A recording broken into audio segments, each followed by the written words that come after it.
What exactly are you trying to solve right now? Is it that late-night financial anxiety keeping you awake? Trying to predict what will happen next behind those red and green market charts? Or is it the uncertainty of your career, your relationships, or what the next month will bring? Right now, your brain is like dozens of open internet tabs running in the background, draining the processor, slowing down the system, pushing everything toward a quiet cognitive collapse. And instead of closing those tabs, you open new ones. Every single second. What if this happens? What if I lose everything? What if it all goes wrong? This is not thinking. This is an evolutionary system glitch. And today, we are going to close those tabs, one by one. Not with motivation, not with slogans, but with a precise mental operating system. But before we close anything, we need to understand something first. Why does the mind refuse to let go of what is clearly hurting it? Why people collapse in uncertainty? Anxiety does not appear because the future is bad. It appears because you know you cannot control the future, yet you still try. Modern psychology has repeatedly observed a brutal pattern. People do not collapse because of reality itself. They collapse because of what they try to control inside reality, things that were never theirs to control. The system overloads, quietly, silently, until thinking itself becomes heavy. Most people are not overwhelmed by life. They are overwhelmed by resistance to life. So the real question becomes this: who does not collapse, and why? The sailor and the storm. Imagine a seasoned sailor caught in a violent midnight storm. He does not scream at the wind. He does not negotiate with the ocean. He does not try to predict the exact second the storm will end, because that is not survival. That is self-destruction. The wind and the ocean are reality, indifferent, unchanging in their indifference. So the sailor does something else. He accepts the storm immediately.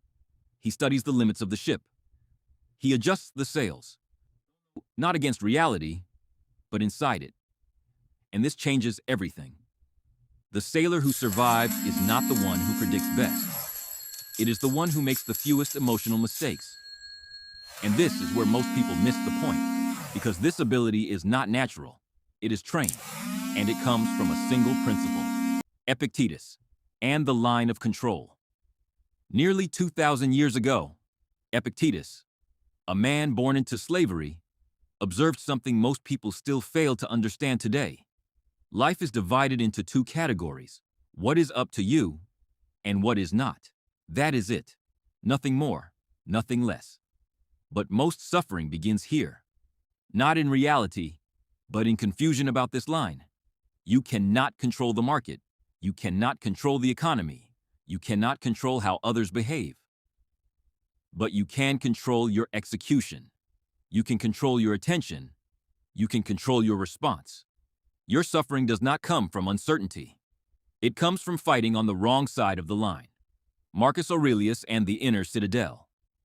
Most people believe information reduces uncertainty. But beyond a point, information becomes noise. Every headline is an emergency. That does not belong to you. Marcus Aurelius ruled an empire in constant crisis. War, plague, betrayal, instability. Yet in his private writings, he returned to one idea again and again.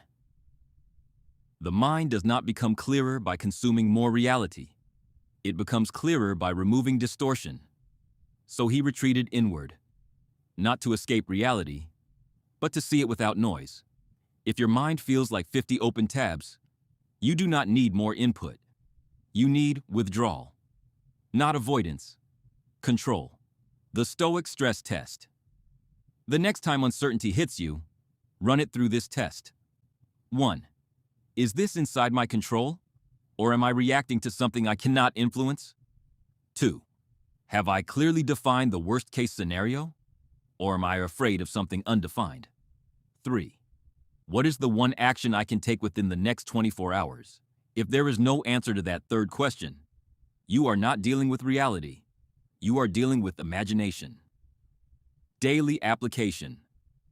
In money, Focus on process, not prediction. In career, focus on preparation, not outcome. In relationships, focus on character, not response. Everything else is outside your jurisdiction. Closing the future has never asked for your permission, and it never will. Things will change. Plans will break. People will leave. Markets will move. That is not uncertainty. That is reality. The only question is this: when it happens, will you be inside the storm or inside your reaction to it? Draw your line.